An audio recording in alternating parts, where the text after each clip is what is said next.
Donald Trump is starting to get a little upset that he's got 2 impeachments under his belt. He now has 4 indictments against him, 91 felony charges, and that little rascal Biden in the White House, President Biden, has nothing against him. No criminal charges, no impeachments. I mean, come on, Trump is telling us. Republicans, for the love of God, do something.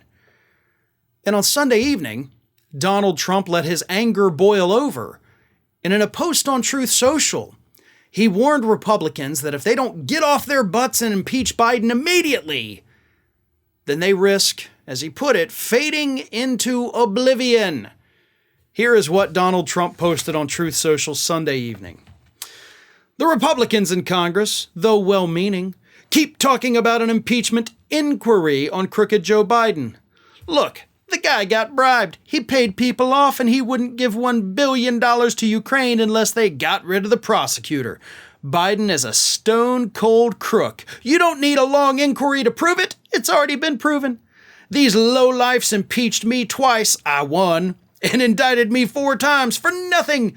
Either impeach the bum or fade into oblivion. They did it to us. So Trump is sending obviously the strongest message ever to House Republicans that if you don't do this, bad things are going to happen to you. You're going to fade into oblivion.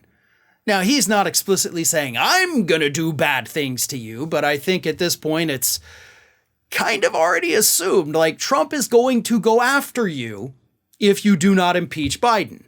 And the reason he's even bringing up the whole inquiry thing is, of course, because Kevin McCarthy has now warmed up to the idea that an inquiry is in fact going to be launched.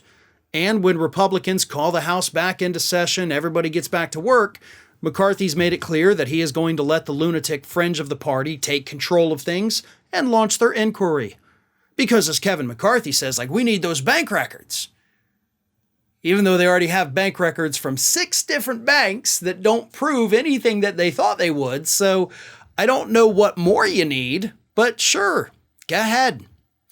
Not to mention the fact that, 1, you're not even going to get a conviction in the Senate, so this whole thing is stupid. Matt Gaetz has even admitted we're not going to get a conviction in the Senate. The only reason we're even doing it is to basically taint his image in the public. But more importantly, there's only a 5-vote differential between Republicans and Democrats in the House of Representatives. So if you get 5 Republicans that do not go along with a House impeachment, you won't even be able to impeach him in the House. And there's already plenty of Republicans, including a couple in the Freedom Caucus, that are out there saying, we don't need to do the impeachment thing. It's going to hurt us. Look back at 1998 in Bill Clinton. He got impeached, his approval rating went through the roof, and we kind of got creamed in the next election. So please don't do this. But I'm okay with it. I have no problem. If you guys actually had evidence of any kind of criminal activity with Biden, do you know what those of us on the left would do? Nothing. We wouldn't go out there and hold protests. We wouldn't go storm the Capitol to protect our guy. We really would just talk about it, and we'd either try to refute your evidence if we thought it was weak, or we'd say, go ahead and impeach him. If he's corrupt, do it. Because we're not psychotic cult members like the Trump followers are. So if you've got evidence, go ahead and bring it forward and launch your inquiry. But if you don't have a rock-solid case, you'd better be ready for history to repeat itself, because it didn't work out super well for Republicans in the late 90s against Bill Clinton, and you're basically going down the same path right now. But now that Donald Trump is out there hounding you to do this, we know you're gonna do it. And we all know that it's not going to end the way that Republicans think it will. Hey everyone, this is Aspen. And did you know that for the low cost of $0 per day, you can subscribe to the Fair and Balanced YouTube channel? We also encourage you to like, comment, and share. But again, click that subscribe button and help Aspen not be so grumpy.